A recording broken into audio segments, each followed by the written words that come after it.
Buenos días, este grupo está conformado por Albany de Freitas, Jocelyn Contreras, María Verónica Corazpe, Joanny Escalona, Angelín Fernández y mi persona, Ana Díaz.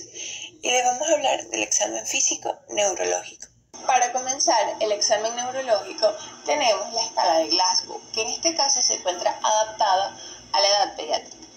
Este es un método simple y fiable de registro y monitorización del nivel de conciencia en pacientes con traumatismo cráneoencefálico.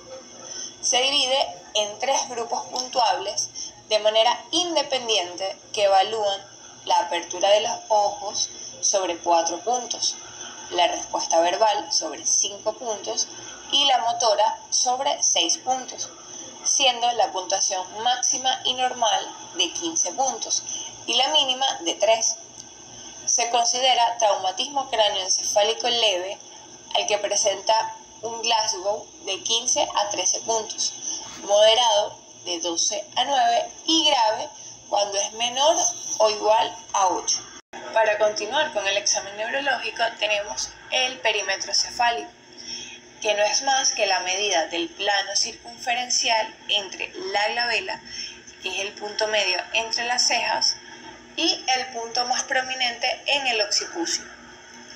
Se debe de medir tamaño, configuración, fontanelas y suturas en los recién nacidos, lactantes, preescolares y escolares, ya que después el crecimiento es lento y por lo general no se mide.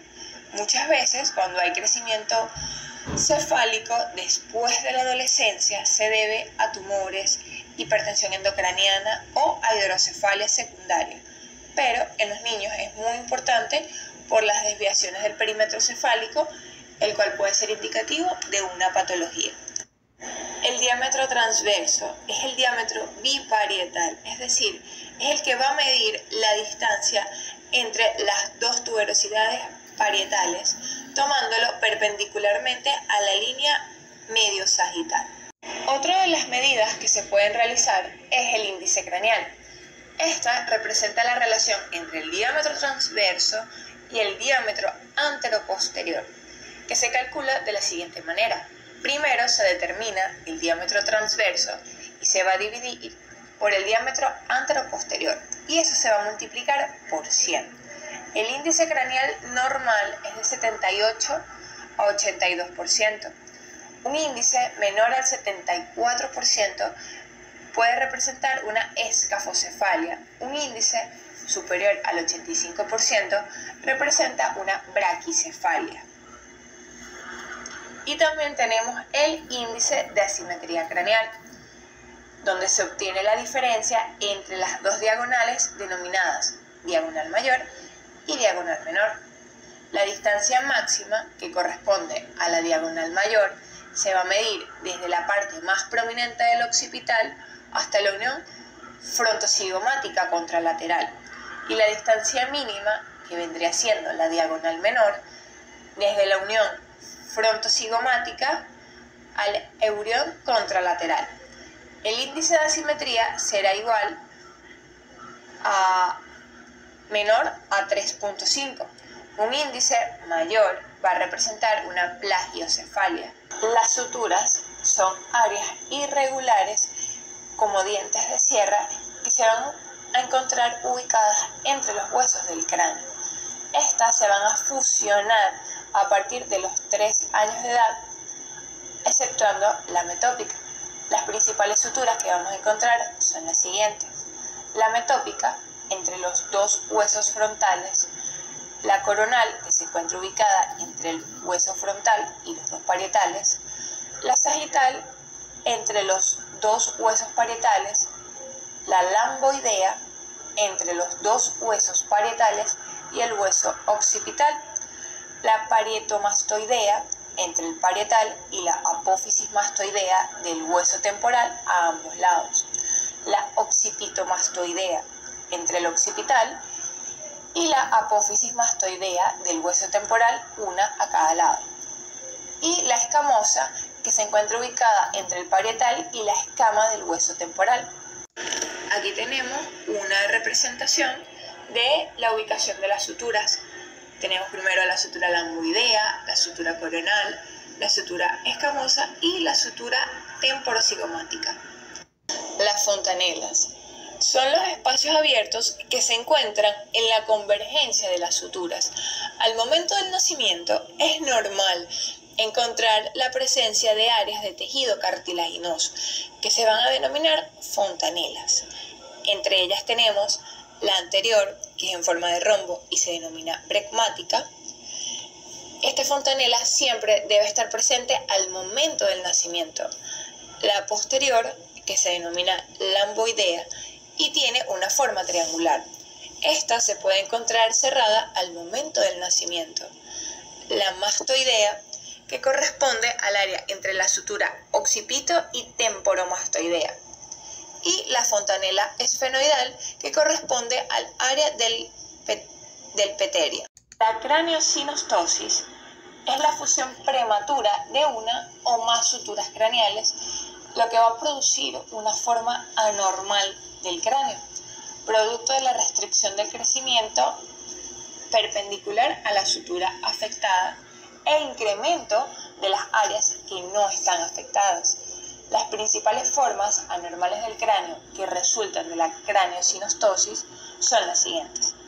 Primero tenemos la escafocefalia, que también se llama dolicocefalia, y esta se produce por el cierre de la sutura sagital, en el que se va a observar un cráneo alargado y angosto en dirección anteroposterior. Tenemos la braquicefalia, que se va a producir por el cierre de las suturas coronales.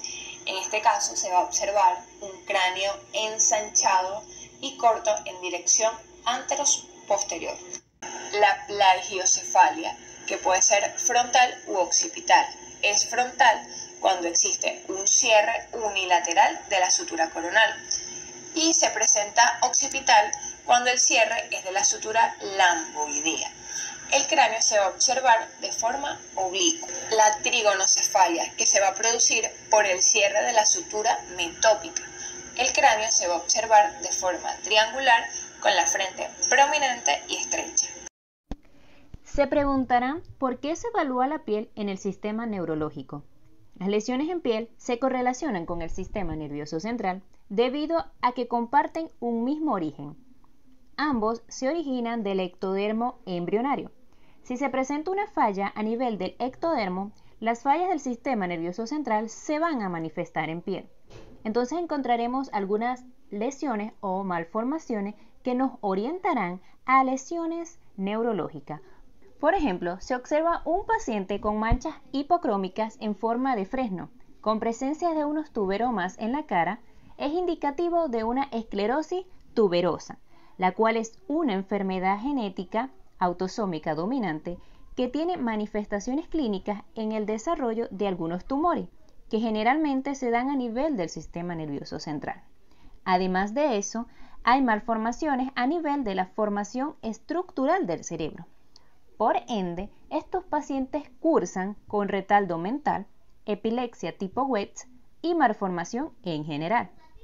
De hecho, el 15 de mayo se celebra el Día Internacional de la Esclerosis Tuberosa. Otro ejemplo sería la neurofibromatosis tipo 1, que es una enfermedad endémica en esta población, al igual que la esclerosis tuberosa. Se van a observar manchas de color café con leche que hacen agenesia o disgenesia del sistema nervioso central. Cursan con retardo mental, pueden presentar crisis convulsiva, epilepsia refractaria o pueden ser niños muy hiperactivos. Los hemangiomas también son un ejemplo, ya que son una malformación vascular donde hay un crecimiento tumoral y por lo general tienen una afección en el sistema nervioso central. Acá podemos ver una tabla donde nos vamos a encontrar algunos trastornos neurocutáneos, donde la encabeza la neurofibromatosis tipo 1 y la esclerosis tuberosa. Pero también debemos de tener en cuenta que en la mucosa específicamente se evalúa la cavidad oral y las regiones genitales, porque existen síndromes genéticos que se acompañan del aumento de esa mucosa y en cambio de los genitales. Por otro lado, la línea media se convierte en el indicador de distintas malformaciones. ¿Cuáles son las áreas que debemos de tomar en cuenta en este lugar? La fontanela, frente, nariz, la tráquea, la conformación torácica, la cicatriz umbilical, los genitales, la columna vertebral y las fosas lumbares. Hay que observar que exista integridad de las distintas estructuras que forman la línea media tanto anterior como posterior, ya que cualquier alteración que tenga un paciente en la línea media puede ser indicativo de alguna alteración en su sistema neurológico. Un paciente que tenga un aumento de volumen en la región frontal es indicativo de un encéfalocele o un defecto óseo del nacimiento. Un paciente con una malformación en el tabique nasal o cavidad oral y del paladar tiene que ver con el cerebro. Si en el cuello se presenta una fístula o alguna alteración en las tiroides, lo más probable es que se vea afectado el sistema nervioso central, ya que las hormonas tiroideas proveen de mielina al cerebro y si no hay mielina va a haber un retraso mental irreversible. Los genitales ambiguos son parte de las malformaciones genéticas relacionadas con el cerebro. Cuando un paciente tiene una mielomeningocele, la cual es un defecto de la pared ósea de la columna vertebral, donde sale contenido ya sea de la médula, del parénquima o líquido. Es importante resaltar que aquí se va a ver una afectación del sistema nervioso central y es por ello la importancia de examinar la línea media. Acá podemos ver algunas de las patologías como sería el labio leporino y paladar andino, malformaciones genéticas como la mielomeningocele o un encéfalocele. Reflejos osteotendinosos y fuerza muscular. En cuanto a los reflejos osteotendinosos, tenemos que estas son respuestas involuntarias y automáticas del cuerpo ante un estímulo específico, como lo es un golpe en un tendón. Se utiliza un martillo de reflejo para golpear o percutir suavemente los tendones. La respuesta normal suele ser una contracción muscular breve y precisa. Entre los reflejos osteotendinosos que comúnmente se evalúan está el reflejo rotuliano, el reflejo aquileo, el reflejo bicipital, el tricipital y el brachiorradial. En cuanto al reflejo rotuliano, este se percute el tendón rotuliano justo por debajo de la rótula y la respuesta normal será una extensión de la rodilla. Luego tenemos el reflejo aquileo, donde se percute el tendón de Aquiles y la respuesta normal es una flexión plantar del pie. Luego tenemos el reflejo bicipital, que se percute el tendón del bíceps y la respuesta normal es una flexión del codo. El reflejo tricipital se percute el tendón del tríceps y la respuesta normal será una extensión del codo. Y tenemos el reflejo brachiorradial, donde vamos a percutir el proceso estiloides del radio y la respuesta normal será una flexión del codo y supinación del antebrazo. Estos reflejos osteotendinosos los vamos a evaluar con la escala de graduación de los reflejos, que va del 0 al 4, siendo 0 su puntuación más baja, que se otorga cuando no hay respuesta. 1 sobre 4 si la respuesta está ligeramente disminuida, 2 sobre 4 si la respuesta es normal, 3 sobre 4 si la respuesta es intensa o está fuera de la zona reflexógena, y 4 sobre 4 si la respuesta es exaltada o estamos ante un posible clon. Tenemos también lo que es la fuerza muscular, que esta no es más que la capacidad que tienen nuestros músculos de generar tensión para vencer una resistencia. En términos más sencillos, es la potencia que nos permite levantar objetos, empujar, tirar o realizar cualquier movimiento que requiera de un esfuerzo físico. Se deben realizar movimientos de un segmento del cuerpo a una dirección determinada, mientras se ejerce presión. Se deben realizar movimientos activos y pasivos. En los movimientos activos vamos a ejercer una fuerza sobre la extremidad a evaluar, que se le llamarán movimientos activos contra resistencia. Y los movimientos pasivos, donde simplemente se le indicará al paciente que se levante, que camine, que gatee, entre otros. Esta fuerza muscular será evaluada con la escala de Daniels. Al igual que la escala de los reflejos osteotendinosos, esta lleva una puntuación y a la hora de registrarla en la historia clínica se deberá realizar en números romanos. Va de 0 a 5, siendo 0 su puntuación más baja y esta es cuando no hay contracción. 1. Cuando la contracción es sin movimientos. 2. Cuando los movimientos no vencen la gravedad. 3. Si los movimientos son completos que vencen la gravedad. 4. Si los movimientos son con resistencia parcial. Y 5. Si son movimientos con resistencia máxima. Buenos días, dando continuidad con el seminario, vamos a hablar a continuación sobre cómo evaluar los pares craneales. El primer par craneal es el nervio olfatorio, y este se encarga de la percepción de los olores. Para explorar este nervio tenemos que explorar cada fosa de manera individual. Para esto se le pide al paciente que cierre los ojos y que con el pulpejo de sus dedos ocluya una de las fosas nasales. Y procedemos a colocar diferentes olores que debe de identificar. Cuando tenemos o estamos en presencia de un recién nacido o un lactante menor, lo que podemos hacer es colocar ropa que tenga el olor de la madre, ropa de su madre, y acostarlo sobre esta. Si el bebé se empieza a emocionar, empieza a realizar movimientos, entonces el examinador infiere que es porque está percibiendo el olor de la madre. Posteriormente se retira y se coloca en el mismo sitio, y de el bebé no realizar ningún movimiento de emoción, pues se infiere que ya no está percibiendo el olor de la madre. El segundo par craneal es el nervio óptico, y cuando hablamos del nervio óptico debemos evaluar la agudeza visual, la visión de colores y el campo visual.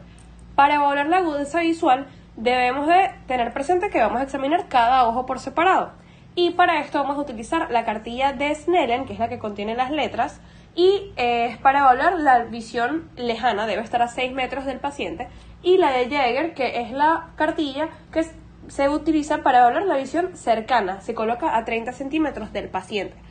Para niños hay algunas cartillas de Snellen que en lugar de tener letras, para niños más chiquitos, tienen figuras o dibujos. Ahora bien, la visión de colores la evaluamos con la lámina de Ishihara, que es la que se encuentra a la derecha. Es una lámina de colores que tiene círculos de colores y en el centro tiene un número con un color diferente. Las personas deben ser capaces de identificar ese número. Y para evaluar el campo visual se realiza una campimetría por confrontación. Cuando realizamos una campimetría por confrontación debemos colocarnos el examinador al mismo nivel del paciente, y se les va a pedir al paciente que nuevamente tenemos que evaluar cada ojo por separado, pero le vamos a pedir que con su mano tape el ojo izquierdo y el examinador va a tapar el ojo contralateral con su mano. De esta manera, cuando evaluamos la campimetría por confrontación, no solamente estamos evaluando el campo visual del paciente, sino también el del explorador. Una vez que tanto el paciente como el explorador tengan su ojo tapado, se le va a pedir al paciente que mire fijamente a los ojos, al ojo del explorador. Entonces, luego el explorador va a tomar un objeto o puede utilizar su misma mano para evaluar el campo visual. Entonces, lo que se hace es que se le pide al paciente que informe o avise cuando empieza a ver el dedo y cuando lo deja de ver. Vamos a moverlo de manera horizontal desde el exterior hasta el interior, es decir, desde afuera hacia adentro y luego hacia arriba en un ángulo de 90 grados, hacia abajo en un ángulo de 90 grados y también de manera oblicua. El paciente nuevamente debe de informar cuando empieza a ver el dedo y cuando lo deja de ver. Acá no sale, pero también es importante realizar una oftalmoscopía, un fondo de ojo al evaluar este par craneal. El siguiente par craneal es el oculomotor, que es el tercer par craneal, que se evalúa junto con el cuarto y el sexto par craneal. El tercer par craneal es el encargado de inervar a los músculos recto superior, oblicuo inferior, recto superior, recto interno y recto inferior. El cuarto par craneal o nervio troclear es el encargado de inervar al oblicuo superior, y el sexto par craneal o abductor o motor ocular externo es el encargado de inervar al recto lateral. Entonces, cuando vamos a evaluar a estos tres pares craneales, debemos tener en cuenta que vamos a empezar desde la inspección. ¿Por qué? Porque el nervio motor ocular común o tercer par craneal es el encargado de inervar al músculo elevador del párpado superior. Entonces, debemos observar si el paciente tiene alguna tosis palpebral, también debemos observar el tamaño de las pupilas, si están de igual forma, si hay alguna dilatada y la otra no, si estamos en presencia de alguna anisocoria, y luego ya procedemos a evaluar los movimientos oculares. El paciente se le pide que observe fijamente, puede ser el dedo del examinador o que observe algún objeto, y el examinador lo va a mover en diferentes direcciones y el paciente debe ser capaz de verlo y seguirlo con la mirada, con ambos ojos. También vamos a evaluar lo que es el reflejo fotomotor y el reflejo consensual y el de convergencia. El reflejo fotomotor lo evaluamos con una linterna y la pupila debe de la contracción de la pupila es lo que debe ocurrir al verse reflejada la luz de la linterna directamente en los ojos, y el ojo contralateral, es decir, el que no se le está colocando directamente el reflejo de la luz, pues también debe contraerse, que sería el reflejo consensual. El siguiente par craneal que vamos a evaluar sería el nervio trigémino, el quinto par craneal, teniendo en cuenta que tiene un componente motor y un componente sensitivo. El motor, porque le da inervación a los músculos de la masticación, el tensor del tímpano, el del velo del paladar, el músculo miloioideo y el fascículo anterior del músculo digástrico. Y sensitivo general porque inerva la cara, cuello cabelludo, conjuntiva, globo ocular, sanos paranasales, cavidad nasal y oral, sector externo de la membrana del tímpano y meninges anterior y media de la fosa craneana. En cuanto a su función motora, pues debemos evaluar si hay alguna dificultad para masticar o cerrar la boca, o si hay una desviación de la mandíbula hacia un lado o la caída de esta. Se le pide al paciente que muerda, que cierre la boca, y se puede hacer también con resistencia. Se le coloca algún objeto entre los dientes y se le pide que muerda. Y también debemos hablar la función refleja. Tenemos el reflejo corneal, el reflejo nasopalpebral y el reflejo superciliar. El reflejo corneal lo podemos evaluar con una mota de algodón. Esto debemos dejarlo en niños al final del examen físico porque suelen llorar. Entonces, con un pedacito de algodón lo que se hace es que se debe de tocar la esclera de los ojos, y esto va a hacer que el paciente inmediatamente cierre los párpados. El reflejo nasopalpebral se estimula realizando percusión en el entrecejo, y esto va a ocasionar que el paciente cierre los párpados. El reflejo superciliar es en la región superciliar, justo debajo de las cejas. Vamos a percutir, y esto debe de hacer nuevamente que el paciente cierre los párpados. Y también está el reflejo del músculo macetero, que lo ocasionamos percutiendo sobre el músculo macetero, y el paciente va a ligeramente cerrar la boca. Debemos tener en cuenta que en cuanto al reflejo corneal, nasopalpebral y superciliar, el nervio trigémino es la aferencia, porque realmente el que permite que se cierren los párpados es su aferente, que es el séptimo par craneal, que es el nervio facial, que es el que veremos a continuación. Este tiene un componente motor visceral, sensitivo general y sensitivo especial. Cuenta con su función motora, función sensorial y función refleja. En cuanto a la función motora, lo hablamos primero, debemos inspeccionar la cara, que el paciente no tenga alguna tosis palpebral o alguna desviación de la comisura labial ni nada de eso.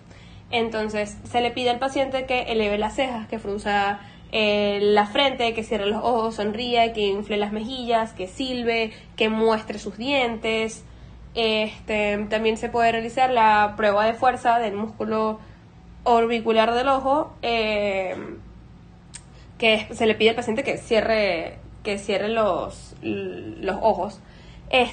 También evaluamos la función sensorial. Esto es porque el nervio facial inerva los 2/3 anteriores de la lengua y se le pide el paciente se le dice que se va a colocar alguna solución o sustancia, puede ser ácida, y en lugar se le coloca una dulce y él debe de identificar el sabor. Y pues la función refleja es de buscando el reflejo del parpadeo y evaluando los que se evaluaron cuando vimos el nervio trigémino, que son el reflejo nasopalpebral, superciliar y corneal. Por último, estaré hablando sobre cómo evaluar el octavo par craneal, que es el nervio vestibulococlear. Pero para debemos tener en cuenta que no solamente vamos a evaluar la parte del reflejo vestibular, sino también del coclear. Entonces, para evaluar el reflejo en la parte coclear, pues realizamos la prueba de Rinne y la prueba de Weber. Esto nos permite comparar la conducción aérea con la conducción ósea. Para esto vamos a necesitar de un diapasón, y lo que vamos a hacer es que el examinador con el paciente sentado, pues hace que empiece a vibrar el diapasón y se coloca sobre la apófisis mastoidea. Cuando el paciente indique que deje de percibir la vibración del diapasón, entonces se coloca justo al frente del oído. Y el paciente debe de indicar cuándo deja de escuchar el sonido. También tenemos la prueba de Weber, que es nuevamente también con el diapasón, y lo que se hace es que se empieza el diapasón a vibrar y se coloca en el centro de la cabeza, y el paciente debe de indicar si escucha en ambos lados el sonido, si escucha más el sonido de un lado a otro, que sería Weber lateralizado, o si hay un lado en el cual no lo escucha. Para evaluar la rama vestibular, aquí vamos a evaluar el equilibrio del paciente. Se realiza la maniobra de Romberg, que es que se le pide al paciente que esté de pie con los ojos cerrados y los pies juntos. Puede hacerse Romberg sensibilizado, que es el que se ve en la imagen de arriba. El paciente normal, sano, que tenga su rama vestibular bien, no debería de inclinarse hacia ningún lado, debería de mantenerse totalmente erguido en su sitio. También evaluamos la marcha. Se le pide al paciente que camine hacia adelante con los ojos cerrados. En niñas se les puede pedir que modele. Y también tenemos la prueba de Baranay. La prueba de Baranay es una prueba que se realiza explorador y pacientes sentados, y se le pide al paciente que con los ojos cerrados mantenga sus índices hacia adelante como se ve en la imagen, y debe quedarse así por 15 segundos. Si ocurre alguna desviación, es decir, si alguno de sus índices baja de lugar o se desvía a algún lado, esto nos indica que pues hay un problema en la rama vestibular. Continuando con el hilo expositivo, el noveno par craneal, el glosofaringeo. Este está compuesto por el motor braquial, que es el músculo estilofaringeo, que es el que se encarga de elevar la faringe durante la deglución y el habla, el motor visceral, que es la membrana timpánica y las celdas mastoideas, el sensitivo visceral, que es la glándula parótida, el sensitivo general, que es la piel del oído externo, superficie interna de la membrana del tímpano, el tercio posterior de la lengua, y faringe superior. El sensitivo especial, que es la sensación del gusto del tercio posterior de la lengua, y nervio craneal se evalúa en conjunto con el décimo par craneal, que es el nervio vago. Este está compuesto por el motor braquial, el músculo estriado de la faringe, lengua y laringe, el motor visceral, que es el músculo liso, glándulas de la faringe y laringe, vísceras torácicas y abdominales. El sensitivo visceral, que son los receptores de estiramiento quimiorreceptores, el sensitivo general, que es la piel de la región posterior de la oreja, el meato auditivo externo y la superficie externa del tímpano. ¿Cómo vamos a explorar estos pares craneales? Bueno, tenemos la prueba de los movimientos de las cuerdas vocales, que se va a evaluar el carácter y la calidad de la voz, anormalidades en la articulación o dificultad en la respiración o en la voz. Tenemos que también ver la inspección de los movimientos del paladar blando y la úvula, pidiéndole al paciente que abra la boca y saque la lengua, haciendo un A prolongado para explorar la úvula y ver si está central o no, o si se mueve. Tenemos el reflejo velopalatino, faringeo o nauseoso, es lo mismo. Estos son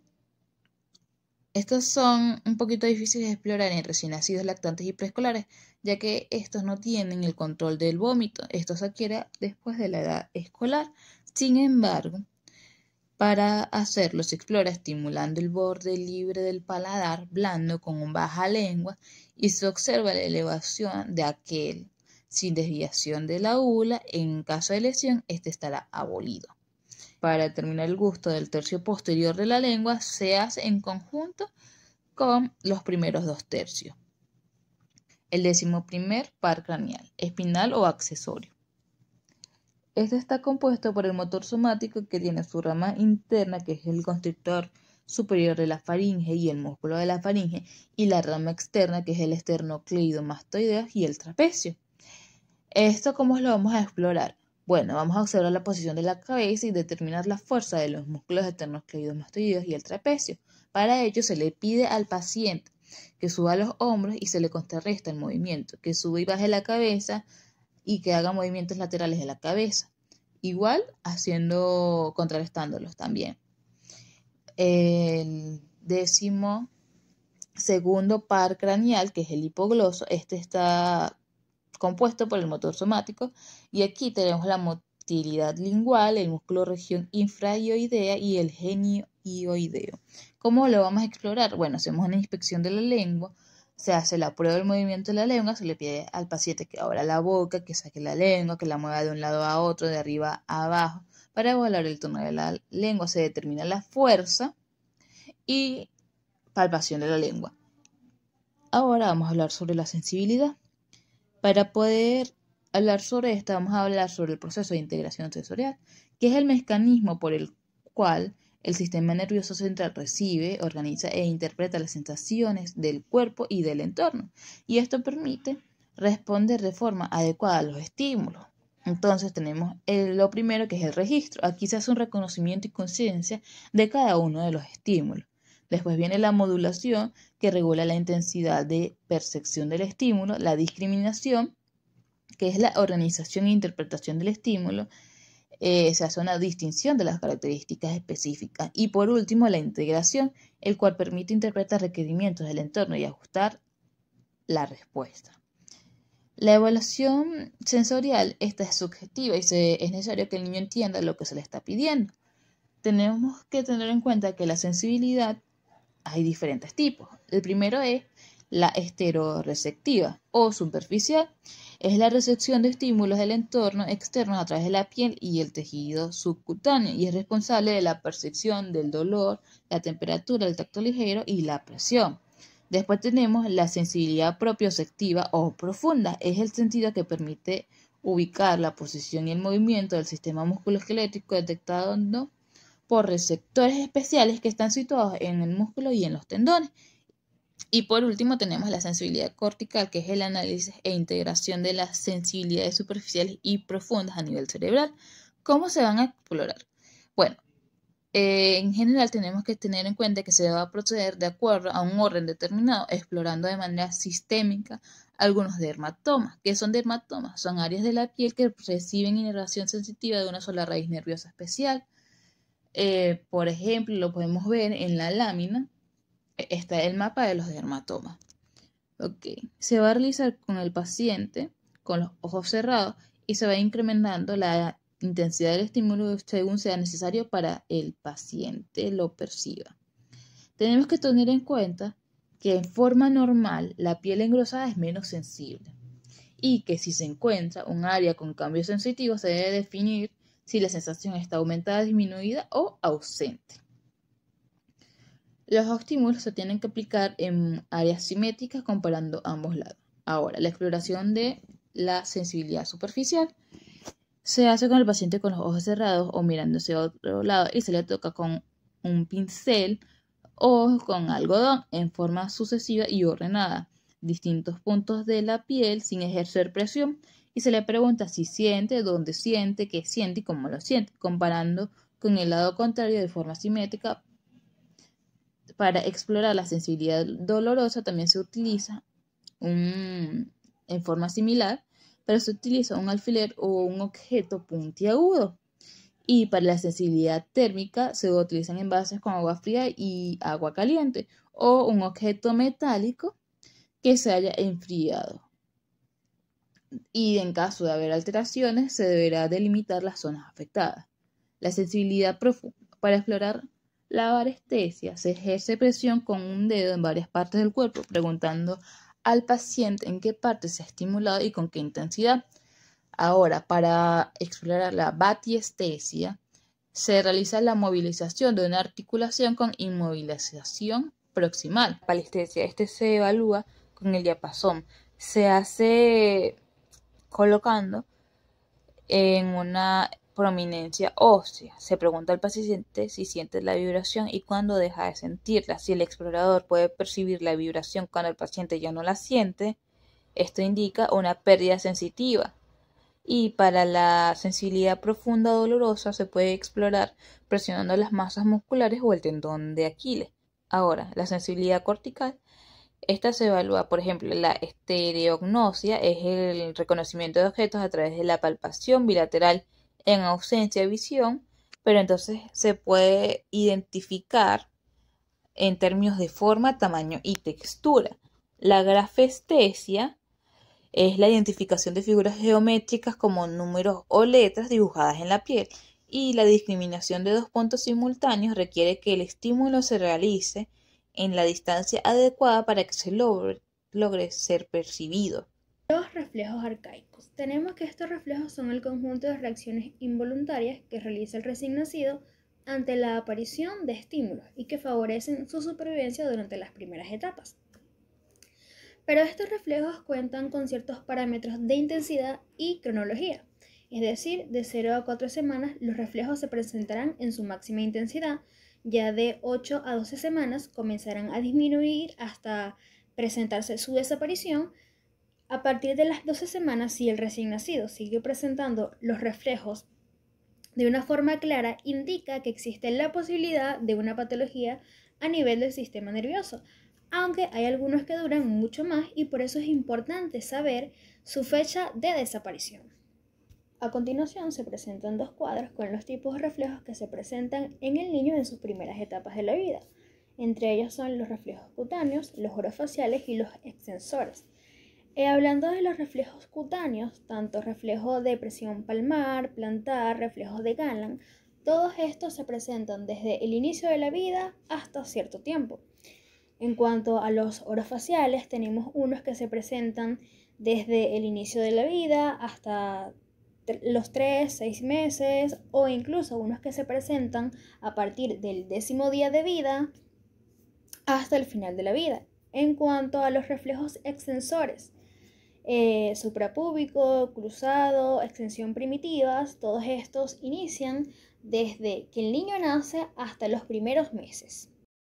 La coordinación. Entonces, los movimientos voluntarios, el equilibrio, es decir, la coordinación estática, son función del cerebelo, que a su vez tiene conexiones sensitivas, vestibulares y motoras.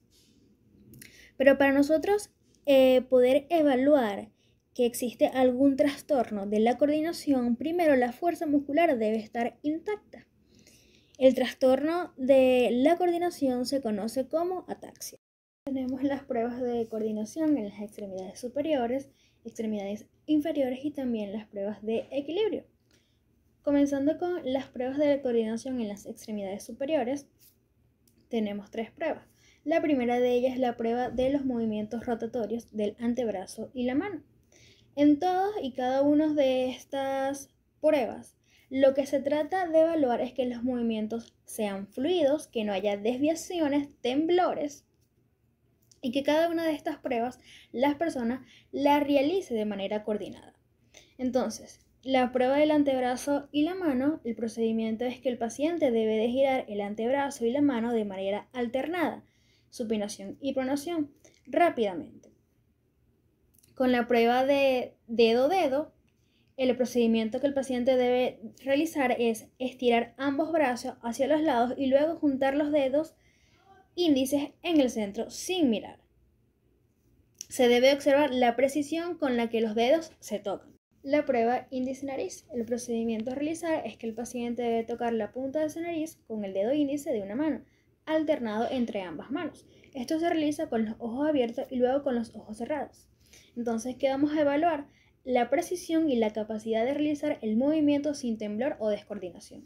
Las pruebas de coordinación en las extremidades inferiores. Tenemos la primera prueba, que es la prueba del dedo gordo del pie, o mejor dicho, la prueba del dedo hallux del pie. Entonces, el procedimiento que el paciente debe realizar es que debe tocar con la punta del dedo del pie una marca en específico o el dedo del examinador, ya sea lo que en ese momento el examinador le indique. Esto lo puede realizar en varias posiciones, ya sea sentado o acostado. Entonces, se va a observar la precisión y fluidez, estabilidad del movimiento. Algún error o descoordinación nos puede indicar fallas a nivel neurológico. La segunda prueba es la prueba de talón-rodilla. El procedimiento a realizar es que primeramente el paciente debe estar en una posición supina, levantar una pierna llevando el talón de la pierna hacia la rodilla de la pierna opuesta. Luego debe deslizar el talón hacia abajo hasta llegar al pie y vuelve a subirlo a la rodilla, repitiendo el movimiento, que vamos a evaluar la precisión y la capacidad de realizar el movimiento de manera suave y coordinada. Y por último, la exploración del equilibrio, que es a través de dos pruebas, la prueba de Romberg simple y la prueba de Romberg en tándem. La prueba de Romberg simple, tenemos que esta prueba evalúa el equilibrio estático y la capacidad del sistema nervioso para mantener la estabilidad postural. El procedimiento es el siguiente. El paciente se coloca de pie con los pies juntos y los brazos a los lados. Primero se le pide que mantenga los ojos abiertos y observe su estabilidad. Luego se le pide que cierre los ojos mientras mantiene la misma posición. Entonces, aquí vamos a evaluar si el paciente puede mantener el equilibrio con los ojos cerrados. La prueba es positiva si el paciente muestra oscilaciones significativas o pierde el equilibrio al cerrar los ojos. La siguiente prueba, que es la prueba de Romberg en tándem, el procedimiento es que el paciente se coloque de pie con un pie delante del otro como si estuviera caminando en línea recta, como si el talón del pie delantero toca los dedos del pie trasero. Primero se le pide que mantenga esta posición con los ojos abiertos y observe su estabilidad. Luego se le pide que cierre los ojos mientras mantiene la misma posición. Entonces, vamos a evaluar lo mismo que en la prueba anterior. Si el paciente puede mantener el equilibrio con los ojos cerrados, la prueba es positiva si el paciente muestra oscilaciones significativas o pierde el equilibrio. Con esto damos por terminado el seminario. Gracias por escucharnos.